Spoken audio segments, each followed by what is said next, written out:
கூட்டணி கட்சி நிர்வாகிகளை சந்திக்க வாய்ப்பு இருக்கா சார்? எதுங்க? தாவேகா தலைவர் விஜய் வந்து சிபிஐ விசாரணைக்கு டெல்லியில் ஆஜராயிருக்காரு. சிங்கம் வாயில் தானாக மாட்டிக்கொண்ட ஒரு கதை சொல்வார்கள்.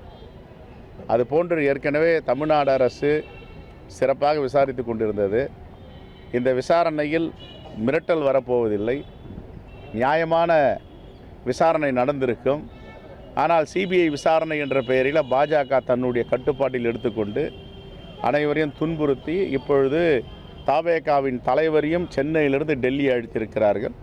இது ஒரு அரசியல் ஒப்பந்தத்திற்கான முயற்சியை அவர்கள் செய்கிறார்கள். ஆனால் ஒருபோதும் பாஜகவுடைய முயற்சி வெற்றி பெறாது என்பதுதான் யதார்த்தமான உண்மை.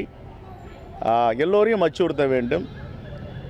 தன்னுடைய அரசியல் ஒப்பந்தத்திற்கு வந்தால் பொலிட்டிக்கல் அக்ரிமெண்ட் எல்லாமே காணாமல் போய்விடும். எதை வேண்டுமானாலும் திரும்ப பெறுவார்கள். ஒத்து வரவில்லை என்றால் என்னென்ன தொந்தரவு கொடுக்க முடியுமோ, பிரச்சனை ஏற்படுத்த முடியுமோ அனைத்தும் ஏற்படுத்துவார்கள். அவர்களுக்கு சாதகமாக வரவில்லை என்றால் அனைத்தையும் சிதைப்பார்கள். இதுதான் கடந்த கால வரலாறு. சார், பாஜக இப்போ விஜய் பாஜகவுடைய பி டீம்னு ஆரம்பத்திலேருந்து அவர் கட்சி தொடங்கணும்னு சொன்னாங்க. ஆனால் இப்போ விஜயுமே பிஜேபி சென்சார் கொடுக்காம இந்த பிரச்சனை சிபிஐ விசாரணை. பிஜேபிக்கும் ஆர்எஸ்எஸ்க்கும் எத்தனை முகம் இருக்குன்னு யாராலையும் கண்டுபிடிக்க முடியாது. ஒரே ஒரு உதாரணம் நம்ம கண்ணு முன்னாடி நிற்கிறது.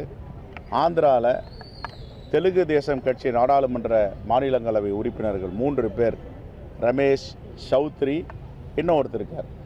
3 பேரும் என்ன பண்ணாங்கன்னா ரைட் பண்ணாங்க. நீங்கள் டிடிபிக்கு ரொம்ப பின்புலமாக இருக்கிறீங்க, முதுகெலும்பாக இருக்கிறீங்க. ரைடு பண்ணி அமலாக்கத்துறை raid, income tax raid, CBI raid, வைடூரியங்கள், தங்கங்கள், ஷேர் பத்திரங்கள் எல்லா டாக்குமெண்ட்டையும் சீஸ் பண்ணிவிட்டு சார்ஜ் ஷீட் போகிற அளவுக்கு கொண்டு போயிட்டாங்க. இந்த பொலிட்டிக்கல் அக்ரிமெண்ட் நான் அடிக்கடி சொல்கிறேன் பாருங்கள், இது ஒரு முன் உதாரணம். 3 பேரும் ஒரு மனதாக முடிவெடுத்து நாங்கள் பாஜகவில் சேரோன்னு சொன்ன உடனே எல்லா வழக்குகளும் திரும்ப பெறப்பட்டது. எங்கே இருக்குது? சௌத்ரி மேலே ஆந்திராவில் எங்கே வழக்கு இருக்குது? ரமேஷ் மேலே எங்கே வழக்கு இருக்குது? இன்னொருத்தர் இருக்கார், அவர் பேர் எனக்கு தெரியல. 3 நாடாளுமன்றம் இன்றைக்கி வெப்சைட்டில் போனீங்களா தெரியும். அது எதுக்காக வழக்கு போட்டாங்க, எதுக்காக பறிமுதல் செய்தாங்க, எதற்காக சிறையில் அடைத்தாங்க, எதற்காக குற்றப்பத்திரிகை தாக்கல் பண்ணாங்க. அவங்க சேர்ந்த உடனே புனிதவான்கள் கங்கையில் குளித்த மாமனிதர்களாக புனிதர்களாக ஆக்கி கொண்டு வந்துட்டாங்க. வாஷிங் மிஷின் நிர்மா மாதிரி அவங்க எதிர்த்தா ஊழல் வழக்கு எல்லா கான்ஸ்பிரஸையும் கொண்டு வருவாங்க. அவங்க கூட போய் சேர்ந்துட்டோம்மா வெள்ளை உடையை போட்டு கங்கையில் குளித்த புனிதர்னு பட்டம் சுட்டிடுவாங்க. இதுதான் பாஜகவுடைய கடந்த கால வரலாறு. நீங்கள் வேணால் செக் பண்ணி பாருங்கள்.